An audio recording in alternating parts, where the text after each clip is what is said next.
నందు ప్రియమైన దేవుని బిడ్డలారా, ప్రభు అయిన యేసుక్రీస్తు పేరట మీ అందరికీ శుభములు తెలియజేస్తున్నాను. Praise the lord. దేవునికి స్తోత్రం కలుగును గాక. మరి ఒకసారి మీ అందరితో కలిసి మరి సంతోషించడానికి ప్రభు కృపనిచ్చారు. ఈ విధంగా మరి మనము ఈ దేవుడిచ్చిన సాంకేతిక పరిజ్ఞానము ద్వారా యూట్యూబ్ ద్వారా కలుసుకోవడానికి ప్రభు కృపనిచ్చాడు.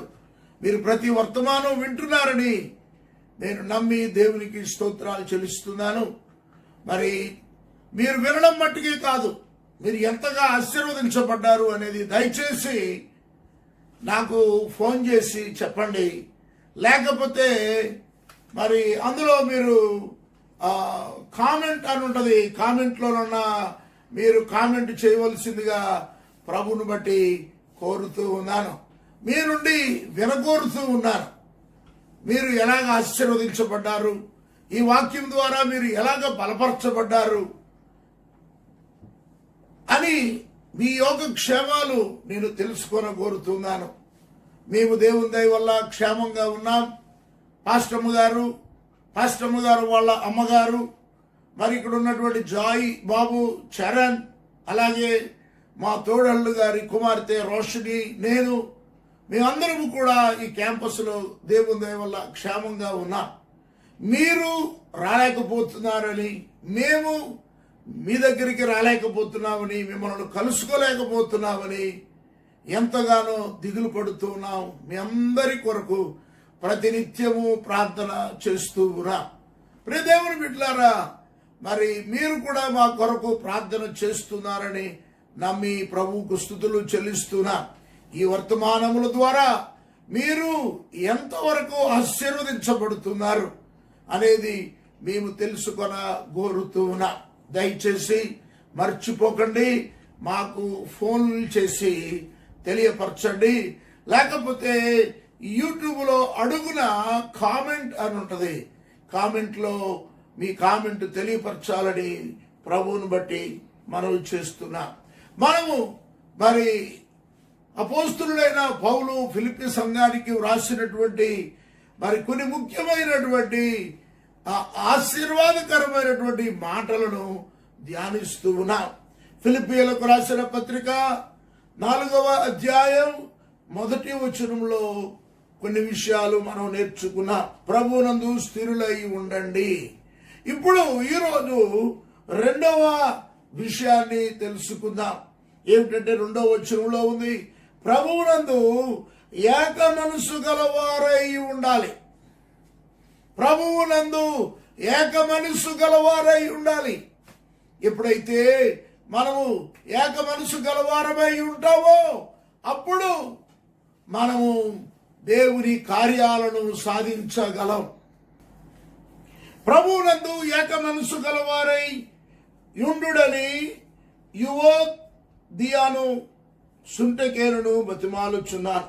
అవును, నిజమైన సహకారి ఆ స్త్రీలు క్లెమెంతుతోనూ నా ఇతర సహకారులతోనూ సువార్త పనిలో నాతో కూడా ప్రయాసపడిన వారు గనుక వారికి సహాయము చేయమని నిన్ను వేడుకొనుచున్నాను. ఈ సహకారుల పేర్లు జీవ గ్రంథములో వ్రాయబడి ఉన్నవి. దేవుని బిడ్డలారా, ఏక మనసు అనేది చాలా ప్రాముఖ్యమైనది. ఒకే మనస్సు. మరి ఈ ఏక మనస్సు గురించి అపోస్తుల కార్యము 1వ అధ్యాయము 14వ వచనంలో మనం చూస్తూ ఉంటాం. దానికంటే ముందుగా యేసు ప్రభు 4వ 5వ వచనంలో ఆయన వారికి తెలియపరుస్తున్నాడు, ఆ శిష్యులతో చెబుతున్నాడు. ఆయన వారిని కలుసుకొని, అపోస్తుల కార్యము 1వ అధ్యాయము 4వ వచనం, ఆయన వారిని కలుసుకొని ఇలాగూ ఆజ్ఞాపించెను, మీరు యెరూషలేము నుండి వెళ్ళక నా వలన వినిన తండ్రి యొక్క వాగ్దానము కొరకు కనిపెట్టుడి. యోహాను నీళ్లతో బాప్తిస్మం ఇచ్చెను గాని కొద్ది దినములలోగా మీరు పరిశుద్ధాత్మలో బాప్తిస్మము పొందుదురు. అక్కడ నోట్లో ఉంది, పరిశుద్ధాత్మతో బాప్తిస్మము పొందుదురు. పరిశుద్ధాత్మలోనికి మనము బాప్తిస్మము పొందాలి అంటే ఏమి కలిగి ఉండాలో అక్కడ అపోస్తులుడు కార్యము మరి 1వ అధ్యాయము 14వ వచనంలో వైద్యుడైన లూకా వ్రాస్తూ ఉన్నాడు. చూద్దాం. 14వ వచనం, 1వ అధ్యాయము, అపోస్తలుల కార్యము 1వ అధ్యాయము 14వ వచనము. వీరందరూ వీరితో కూడా కొందరు స్త్రీలను యేసు తల్లి అయిన మరియయు ఆయన సహోదరులను ఏక మనసుతో ఎడతెగక ప్రార్థన చేయుచుండిరి. వీరందరూ అంటే శిష్యులందరూ, శిష్యులతో పాటు కొందరు స్త్రీలు, ఆ కొందరి స్త్రీలతో పాటు యేసు తల్లి అయిన మరియ, దేవుని బిడ్డలారా, ఆమె పరిశుద్ధాత్మ వలన గర్భం ధరించిన, ఆమె యేసు ప్రభువుకి తల్లి అయినా ఆమె దేవుడు కాదు. ఆమె కూడా మనలాంటి ఒక మనిషి, ఒక మానవు. కనుక ఈ మానవుల్లో ఒకరిగా ఉన్న మరియమ్మ, తల్లి అయిన మరియమ్మ అని వాక్యములో అనేక పర్యాయాలు స్పష్టీకరణ చేయబడినట్లుగా మనం గమనిస్తూ ఉన్నాం. ఈ తల్లి అయిన మరియయు ఆయన సహోదరులను, ఆయనకు సహోదరులు ఉన్నారు, యేసు ప్రభువుకు సహోదరులు ఉన్నారు. ఆయన యోసేపుకు సంబంధం లేకుండా మరియమ్మ గారు పరిశుద్ధాత్మ ద్వారా జన్మించిన వారిలో ప్రథముడు యేసు ప్రభు. ఆ తర్వాత యోసేపు మరియమ్మలకు వివాహం జరిగిన తర్వాత మరియమ్మ గారికి కొడుకులు పుట్టారు. అంటే ఆయన సహోదరులు అని స్పష్టంగా ఉంది. వాక్యాన్ని విడదీసి మాట మాట, అక్షరం అక్షరం అర్థం చేసుకోవాలి జాగ్రత్తగా. కనుక ఆయన సహోదరులను ఏక మనస్సుతో ఎడతెగక ప్రార్థన చేయుచుండిరి. 1వ అధ్యాయము 15వ వచనము. ఆ కాలమందు ఇంచుమించు 120 మంది సహోదరులు కూడి ఉండగా పేతురు వారి మధ్యన నిలిచి ఇట్లా, నేను సహోదరులారా, యేసును పట్టుకొనిన వారికి త్రోవ చూపిన యూదాను గూర్చి పరిశుద్ధాత్మ దావీదు ద్వారా పూర్వము పలికిన మాటలు నెరవేరవలసి ఉండెను. గమనించాలి, ఇక్కడ పౌలు గారు, ఇక్కడ పేతురు భక్తుడు, ఇక్కడ పేతురు మాట్లాడుతూ అంటున్నాడు, యూదా గురించి మాట్లాడుతూ, యూదా స్థానంలో ఎవరినో ఒకరిని ఎన్నుకోవాలన్నటువంటి ఉద్దేశంతో ఆయన మాట్లాడుతూ అంటున్నాడు.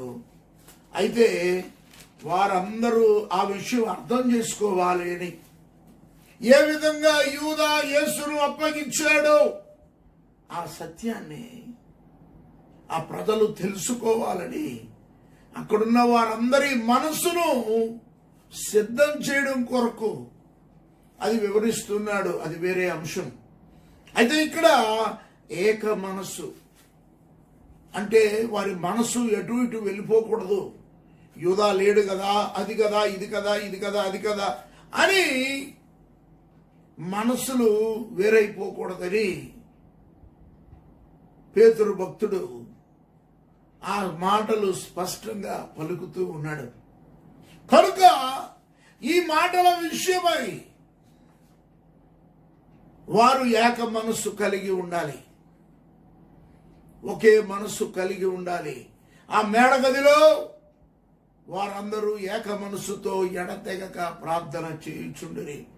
ఎప్పుడైతే నీవు ఏక మనస్సు కలిగి దేవుని సన్నిధిలో నీవు ప్రార్థన చేస్తూ ఉంటావో, ప్రియ దేవుని బిడ్డలారా, నీ జీవితంలో నీవు ఉన్నత స్థానంలోనికి వెళ్తూ ఉన్నావు. ఏక మనస్సుతో నీవు నీ భర్త, లేక నీవు నీ భార్య, నీ బిడ్డలు, లేక నీ తల్లిదండ్రులు నీ తోబుట్టువులు అందరూ కూడా ఏక మనస్సుతో దేవుని సన్నిధిలో ప్రార్థనలో గడుపు. అపోస్తలుడైన పేతురు వివరంగా వివరిస్తూ ఉన్నాడు. యూదా ఇస్కరియోతు లేక ఇస్కరియోతు యూదా స్థానములో మరి ఒకరు రావాలి. అతడి విషయాలు దావీదు గారు ముందుగానే ప్రవచించారని చెప్తున్నాడు. దేవుని బిడ్డలారా, ఈ యూదా స్థానము గురించి అందరూ వివిధ ఆలోచనలు కలిగి ఉన్నారు. వారికి ఏక మనసు రావాలి అంటే పేతురు భక్తుడు లేచి నిలవబడి బోధ చేస్తూ ఉన్నాడు. దానికంటే ముందు వారికి ఏక మనసు కావాలి అని, అంటే ఆ ఇస్కరియోతు యూదా స్థానంలో వేరే వ్యక్తి రావాలి అని ఏక మనస్సుతో వారు ఒక నిర్ణయానికి వచ్చారు. అయితే ఆ నిర్ణయంలో వీరందరూ ఏక మనస్సు కలివారై ఉన్నారు. నీవు పరిశుద్ధాత్మ పొందుకోవాలి అంటే ఏక మనస్సు కలిగి ఉండాలి. ఒకే మనస్సుతో నువ్వు దేవుని సన్నిధిలో ఉండి వేడుకుంటే ఆ పరిశుద్ధాత్మ దేవుడు నీకు నీ జీవితంలో ప్రతి కార్యాన్ని సఫలపరుస్తాడు. దేవుని బిడ్డలారా, నీవు ఏక మనసుతో ఉంటే సాధించలేనిది అంటూ భూమి మీద ఏది ఉండదు. నీవు నీ కుటుంబం, నీవు నీ భార్య, లేక నీ భార్య నీవు, నీ భర్త నువ్వు, నీ బిడ్డలు, నీ తల్లిదండ్రులు అందరూ, నువ్వు చిన్న కుటుంబం అయినా పెద్ద కుటుంబం అయినా అందరూ ఏక మనసుతో దేవుని సన్నిధిలో ఏది అడుగుతారో అది దేవుడు కార్యం చేస్తాడు. ప్రస్తుతం ప్రపంచమంతా అలజడిలో అల్లకల్లోలంలో సతమతమైపోతున్నటువంటి ఈ కరోనా వ్యాధి విషయమై కూడా సంఘమైనటువంటి సంఘం అంటే షాలోమ్ పెంతెకోస్తు సంఘం కాదు, సార్వత్రిక సంఘం, ప్రపంచవ్యాప్తంగా ఉన్న దేవుని సంఘం ఏక మనసుతో ప్రార్థిస్తే ఈ సంఖ్య తగ్గిపోద్ది, ఈ రోగం ఆగిపోద్ది. దేవునికి స్తోత్రం కలుగును గాక. హల్లెలూయా, ఆమేన్. దేవుని బిడ్డలారా, ఇది ఎంతో కాలం ఉండదు. నేను తరచూ చెప్తూ ఉంటాను, దేవుడు మనతో నిత్యము ఉంటాడు, శ్రమలు మనతో నిత్యం ఉండవు. గమనించండి, నిన్న ఉన్న శ్రమ ఈ రోజు ఉండదు. ఒకవేళ నిన్న నీకు తలపోటో, మోకాలు నొప్పో, చెయ్యి నొప్పో, కాలు నొప్పో, జలుబో, జ్వరమో, దగ్గో ఏదో ఒకటి వస్తే 1-2 రోజుల్లో తగ్గిపోద్ది. అలాగే ఈ కరోనా కూడా ఎలాగొచ్చిందో అలాగే పోద్ది. ఆమేన్. కనుక దాని గురించి మనం చింతపడకూడదు. చింతపడకూడదు అంటే ఏం చేయాలి? ఏక మనస్సుతో దేవుని సన్నిధిలో ప్రార్థించాలి. అందుకనే పౌలు గారు బతుమాలు కొనుచున్నాను. ఏక మనస్సు కావాలి మనకి. ఏక మనస్సు అంటే నీ మట్టుకు నీవు, నా మట్టుకు నేను, అమ్మగారు మట్టుకు అమ్మగారు, ఎవరి మట్టుకు వారే గుళ్ళోకి చేరి ఊసులాడుకుంటుంటే కుదరదు. ఇప్పుడు ఈ ప్రోగ్రాం పెట్టుకొని నీ సెల్ ఫోన్లోనో లేకపోతే నీ టీవీలోనో ఈ వర్తమానం చూస్తూ అదేదో చెప్తా ఉంటున్నారులే అని ఒకరు చూడడం, ఒకరు వంట వండుకోవడం, ఒకరు అటు వెళ్ళడం, ఒకరు ఇటు వెళ్ళడం, లేక పిల్లలు ఆడుకోవడం కాదు. ఏక మనస్సు ఉండాలి. వాక్యం వినడానికి కూడా ఏక మనస్సు ఉండాలి. ప్రార్థించడానికి ఏక మనస్సు ఉండాలి. ఏక మనస్సుతో తెగక అంటే విశ్రమము లేకుండా, విరామము లేకుండా ప్రార్థన చేస్తూ ఉండాలి. పనులు చేసుకోవాలి, భోజనం చేయాలి, పడుకోవాలి, రెస్ట్ తీసుకోవాలి, అన్నీ కానీ ఏక మనస్సుతో మేము ఇక్కడ ప్రార్థన చేస్తుంటుండగా మీరు మీ గృహాల్లో ప్రార్థన చేయాలి. మేము ఇక్కడ ఈ వర్తమానం మీకు అందిస్తూ ఉంటుండగా మీరు మీ గృహాల్లో ప్రార్థన చేస్తూ ఉండాలి. వాక్యం వింటూ ఉండాలి, వాక్యం చదువుకుంటూ ఉండాలి, కీర్తనలు పాడుతూ ఉండాలి. ఒకరికొకరు ఆదరణ చెప్పుకోవాలంటే కీర్తనలు పాడాలి. నీకు ఆదరణ కావాలి అంటే దేవుని వాక్యం, దేవుని స్తుతి గూర్చినటువంటి కీర్తనలు, నీవు దేవుని సన్నిధిలో చేసే ప్రార్థనలు నీకు బలము ప్రసాదిస్తాయి. కనుక ప్రియ దేవుని బిడ్డలారా, ఏక మనస్సుతో మనం ప్రభువులో ఉండాలి అని ప్రభువును బట్టి మీకు తెలియచేస్తూ ఉన్నాను. ప్రార్థనలో ఏకత్వం.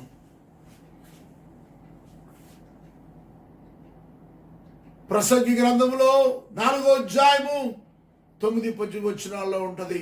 3 పేట్ల తాడు త్వరగా తెగిపోదు. ఐక్యత.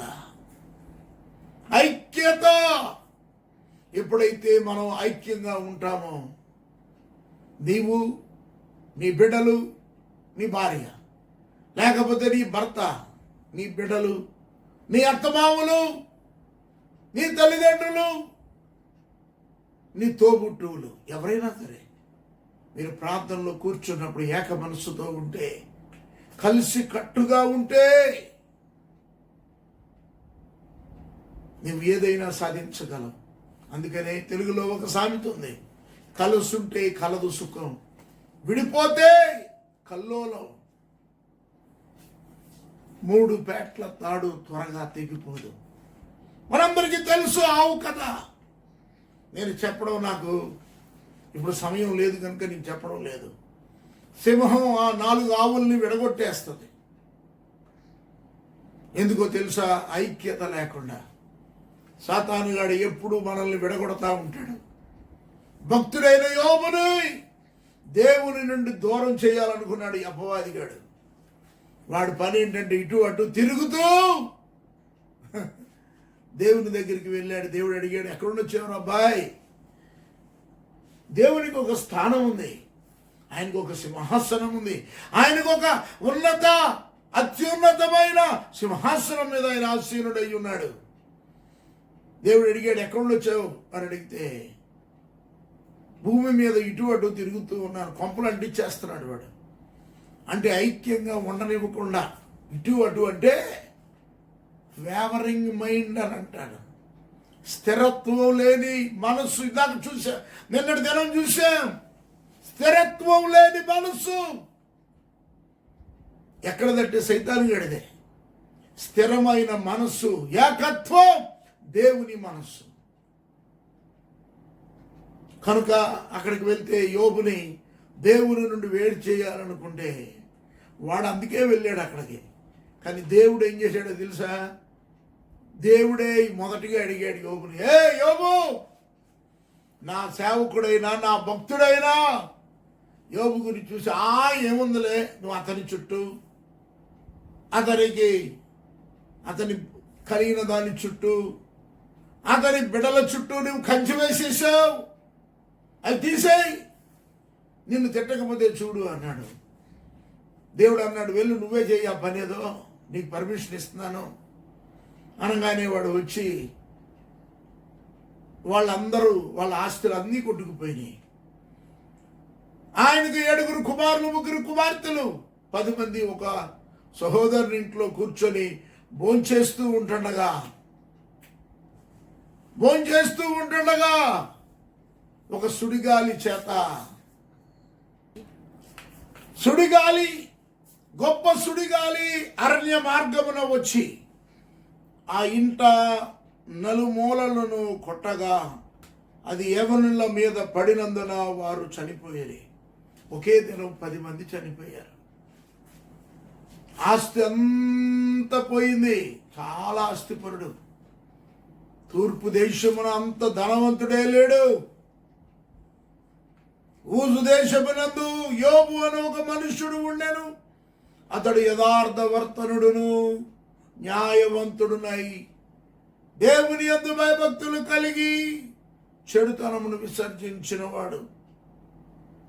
అతనికి 7 కుమారులు 3 కుమార్తెలను కలిగి, అతనికి 7,000 గొర్రెలను 3,000 ఒంటెలను 500 జతల ఎడ్లను 500 ఆడుగాడిదలను కలిగి బహుమంది పనివారులు అతనికి ఆస్తిగా ఉండెను.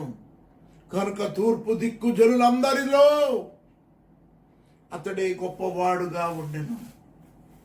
దేవుని బిడ్డలారా, అంత గొప్పవాడు ఒకే రోజు పేదవాడైపోయాడు, ఒంటరి వాడైపోయాడు.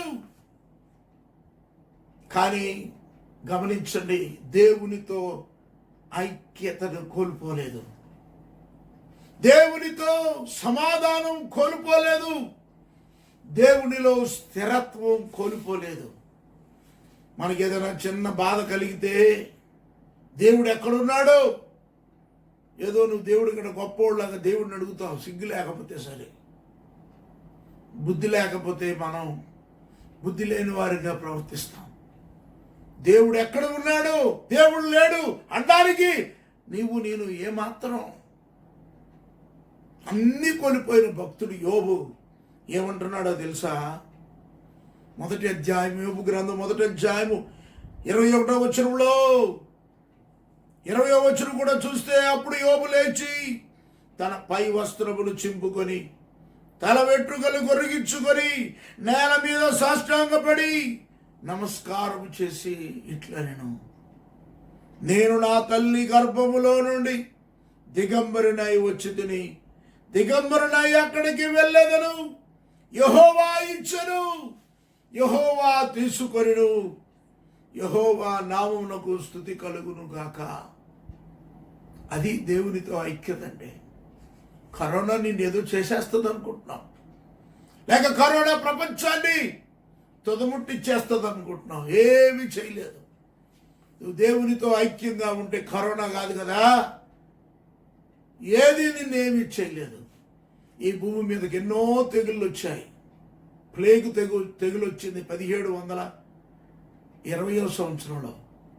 1820వ సంవత్సరంలో ఒక తెగులు వచ్చింది. 1920వ సంవత్సరంలో స్పానిష్ ఫ్లూ అని వచ్చింది,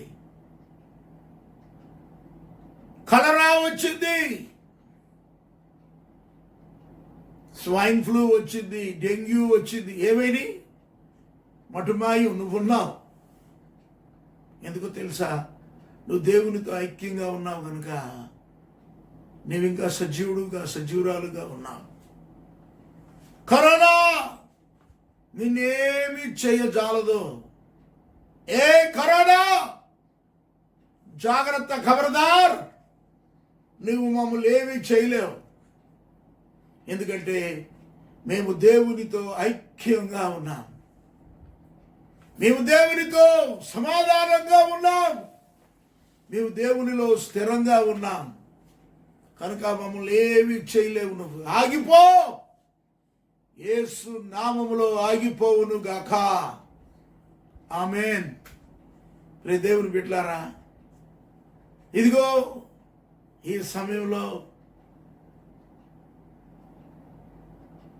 సమయంలో నేను మీకు తెలియపరుస్తున్నాను దేవుని వాక్యాన్ని బట్టి. నా మాటలే కాదు, నేను ఓన్లీ పలికేవాడిని, అందుకే నేను చెప్తున్నాను కానీ వాక్యం చెప్తున్నాను. నీవు మనుషులతో ఐక్యంగా ఉండాలి, దేవునితో ఐక్యంగా ఉండాలి, నీలో నీవు ఐక్యంగా ఉండాలి.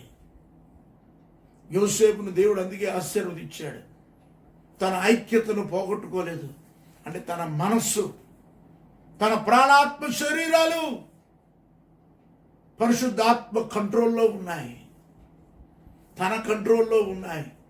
దేవునితో సమాధానంగా ఉన్నాడు, తన చుట్టుపక్కల ఉన్న వారితో సమాధానంగా ఐక్యంగా ఉన్నాడు. అందుకనే ఐగుప్తు దేశానికి 2వ రాజుగా అయిపోయాడు. ప్రపంచం ప్రజలందరూ యోసేపు కాళ్ళ దగ్గరకు వచ్చారు, అన్నదమ్ములు కూడా వచ్చారు. ప్రియ దేవుని బిడ్డలారా, ఐక్యత ఐక్యత ఐక్యత. ఈ ఐక్యతతో ముందుకు సాగిపోదా. మరి ఒక విషయం, మరి ఒక రోజు ఇదే వాక్య భాగంలో నుండి ఫిలిప్పీయులకు రాసిన పత్రిక 4వ అధ్యాయం 1 నుండి 7వ వచనం వరకు ఉన్న అంశాల్లో మరియు కొన్ని విషయాలు ధ్యానం చేద్దాం. ఈరోజు ఐక్యత గురించి నేర్చుకున్నాం కనుక ఐక్యతను మర్చిపోకండి. అదేవిధంగా మరి ఒకసారి జ్ఞాపకం చేస్తున్నాను, ఈ వర్తమానాల ద్వారా మీరు ఆశీర్వదించబడ్డారు, పడుతూ ఉన్నారని నమ్మాలి అంటే మీరు నాకు ఫోన్ చేయండి. నా నెంబర్ మీకు తెలుసు. మీరు ఫోన్ చేయండి, మీ అభిప్రాయాలు చెప్పండి, మీ ప్రార్థన అవసరతలు చెప్పండి. అంతేకాదు, మీరు యూట్యూబ్లో కింద కామెంట్ అని ఉంటుంది, లైక్ ఇటువంటి బటన్ ఉంటుంది, కామెంట్ అని ఉంటుంది, ఇంకొకటి షేర్ అని ఉంటుంది.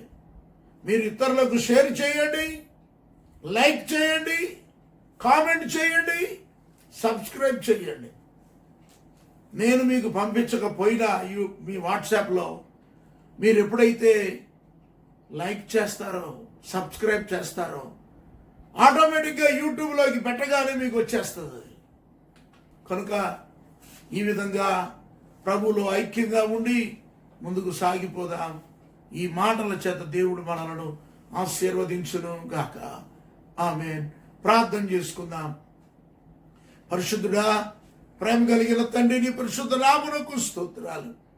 నీ వాక్యం ఎంతో అమూల్యమైనది. నీ భక్తులు దానిని రచించారు. పరిశుద్ధాత్మ అభిషేకం ద్వారా మీరు మీ వాక్యాన్ని వ్రాయించారు. నీ వాక్యమే మాకు జీవాధారం. నీ వాక్యమే మమ్మల్ని బ్రతికిస్తుంది. ఈరోజు ఐక్యతలో కూడా నడిపిస్తుంది. తండ్రి, ఐక్యంగా ఉండి మేము నీలో ముందుకు సాగిపోయినట్లు కృప చూపించండి. మీ కనికరము, మీ సమాధానముతో, మీ దీవెనలతో మమ్మలను నింపి నడిపించండి. కరోనా వ్యాధి ప్రపంచాన్ని అల్లకల్లోలం చేస్తుంది. అగ్రదేశాలన్నీ కూడా గడగడలాడిపోతున్నాయి. యేసు నామములో వాటిని మీరు బాగు చేయండి, స్వస్థపరచండి. తండ్రి, మరణాలు ఆపండి, పాజిటివ్ కేసులు ఆపండి, మీ కాపుదల దయచేయండి. దీని కొరకు ప్రయాసపడుతున్న మా ముఖ్యమంత్రులను, మా ప్రధానమంత్రి గారిని, మంత్రులను, అధికారులను, పోలీస్ డిపార్ట్మెంట్ వారిని, వైద్య శాఖ వారిని, పారిశుద్ధ కార్మికులను, ప్రతి ఒక్కరిని, వాలంటీర్ సచివాలయం యొక్క అధికారులను, ప్రతి ఒక్కరిని కూడా మీరు కాపాడండి. వారెంతో శ్రమిస్తున్నారు నాయన. ఎండనక బాధనక నడిచి చాలా శ్రమిస్తున్నారు. వారి శ్రమకు తగ్గ ఫలితముగా మా దేశములో, ప్రపంచ దేశాలలో ఈ కరోనా వ్యాధిని అరికట్టండి. అమాయక ప్రజలు ఎంతో మంది చచ్చిపోతున్నారు. వారి పక్షాన సంఘముగా ఐక్యంగా నీ సన్నిధిలో ప్రార్థన చేస్తున్నాను. మీ కార్యమును జరిగించండి, మీ కృపను దయచేయండి. మీరే మహిమ, ఘనత, ప్రభావంలో పొందండి. ఇక్కడున్న మమ్మల్ని అందరినీ దీవించండి. ఈ వాక్యములో, ఈ ప్రార్థనలో ఏకీభవించిన ప్రతి బిడ్డను దీవించి ఆశీర్వదించండి. నీ కనికరము, నీ కృప, నీ సమాధానము, నీ దీవెన ఆశీర్వాదాలతో మమ్మల్ని అందరినీ నింపి నడిపించండి. ఆహారం లేక అలమటించిపోతున్నారు రైతులు. వారు పండించిన భోజన పదార్థాలను, కూరగాయలను, అలాగే ఫలాలను అమ్ముకోలేకపోతున్నారు. వారికి సహాయం చేయండి. వారికి సహాయం చేసి వారిని ప్రోత్సహిస్తున్న ప్రతి మంత్రి గారిని, అధికారులను ఆదరించండి, బలపరచండి. వారికి ఎవ్వరికి కరోనా ఎఫెక్ట్ కాకుండా మీ కృప కలిగిన స్థూలో భద్రపరచండి. మమ్మను, మా సంఘ బిడ్డలను అందరినీ దీవించి ఆశీర్వదించండి. మీరే మహిమా ఘనత ప్రభావంలో పొందండి. మేము మరలా ఈ వాక్యము ద్వారా మరలా కలుసుకునే వరకు మీ సహాయము, సమాధానం మాకు దయచేయండి. యేసు పరిశుద్ధ నామములో వేడుకొనుచున్నాము తండ్రి. ఆమేన్, ఆమేన్, ఆమేన్. ఇప్పుడు మన తండ్రి అయిన దేవుని ప్రేమ, మన ప్రభు అయిన యేసు క్రీస్తు కృప, పరిశుద్ధాత్మ యొక్క అన్యోన్య సహవాసం, సమాధానము, ఆదరణ ఇక్కడ చేరిన మనందరికీ, వాక్యం వింటున్న బిడలకు ఇప్పుడు నువ్వు ఆయన రాకడ పర్యంతము సదాకాలము తోడై ఉండును గాక. ఆమేన్, ఆమేన్, ఆమేన్. దేవుడు మిమ్మల్ని అందరినీ దీవించును గాక. మీ అందరికీ మరి ఒకసారి శుభములు తెలియచేస్తూ, ప్రైజ్ ది లార్డ్ తెలియచేస్తూ నా మాటలు ముగిస్తున్నాను.